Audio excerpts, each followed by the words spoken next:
we are being targeted because of what and who we represent. Mr. President, do not come to Chicago. I'm willing to go to Chicago, which is a big trouble, but we have a governor that refuses to admit he has problems. It's unbelievable, right? Illinois state and local leaders fight to keep the National Guard out of Chicago. They say crime going down. But here are nearly 36 shootings in Chicago last weekend alone. 6 of them are fatal. Take a look at this. We'll slowly pan over. And petrified residents say they have had enough. I don't see a reduction in crime. I see crime everywhere. We've got a lot of challenges. We've especially had a lot of challenges the last 5 years. It's a good thing that Trump is doing something about the crime rates. I mean, that's what these people think, and these are what the numbers say. Look at the shootings in the timeline. And as I do that, let me bring in my next guest. He's made it his mission to help clean up the streets of Chicago. Project H.O.O.D founder, Pastor Corey Brooks, joins us now. So, Pastor, we keep hearing from the mayor and governor, crime's going down, leave us alone. Should we leave you guys alone? Absolutely not. We need to invite President Trump in. We invite the National Guard in. You know, we've had 254 deaths in 233 days. 80% of those have been black boys. And for anyone in our community to say that things are getting better and that people are safe, that is an outright lie. We need to do any and everything we can to keep our citizens safe. One of the #1 priorities of government is to make sure that the citizens of America stay safe. And that should be the #1 priority of the governor and the mayor, but it's not. Because the only thing that they're really concerned when it comes to black lives that matter is black lives that matter that vote. So we need people like you. I'd love for you to walk the streets with a camera and just ask people, what do you think? Would that help your life if there was National Guard here or more cops in your neighborhood with the National Guard holding down different other sectors that are less challenging? Because we look at these numbers, and this is what the governor and mayor are talking about.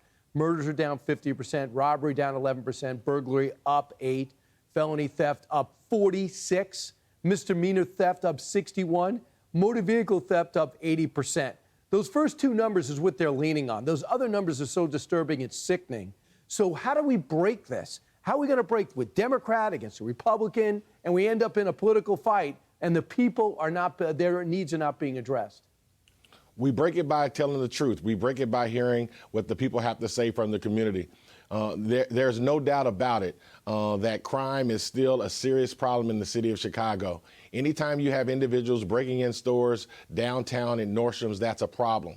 We still have mothers who are burying young boys and their sons are dying prematurely. That is a serious issue.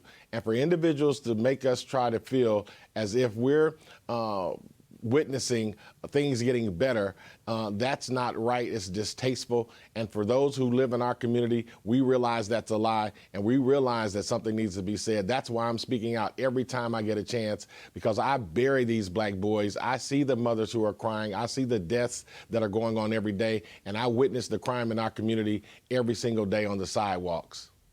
So he says murders are down, but for 13 years, Chicago has the most murders of every U.S. city. He says numbers go in the right direction. 7 consecutive years, Chicago has had the highest murder rate among U.S. cities, with more than 1 million people. I mean, this is as bad as something you would see in a Middle East city, who is going through massive unrest. You used to be able to see in Syria. But so to do that, Pastor Brooks, you need the black community or the urban community, I don't care what their heritage is, to stand up and speak out and say that mayor with 18% approval rating doesn't speak for me. How do we break this deadlock? We do it just by doing what I'm doing today. Listen, I realize that the National Guard is a temporary fix, but it will calm things down. It's up to organizations like ours to continue to do the solutions and bring the help that we need. Right. But we have to speak out. We have to say something. We have to let the world know that this is an issue in Chicago, and we can't let the mayor nor the governor dictate how that is said. 254 deaths in 233 days. If that were happening in any other community, it would be chaos. Right, Pastor. The mayor says this is a race thing because the white president doesn't like black people, essentially, to paraphrase. Would you meet with the mayor and tell him what you just told me? Yeah, I would tell the mayor exactly that. I would tell the mayor and the governor that, listen, 254 deaths in 233 days is a serious problem.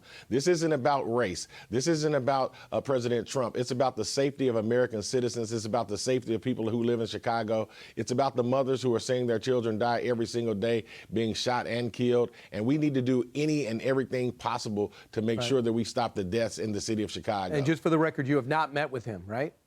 No, I have not met with him, and I very seriously doubt that he'll meet with me. Well, he should, if he wants to solve problems. He also rejected the thought of adding more cops. Says it's not going to help. He wants more housing projects. That is the mayor the people of Chicago elected. What an embarrassment. Pastor Brooks, you're a huge asset. Hopefully the mayor will realize that. Thanks so much. Thank you. I appreciate it.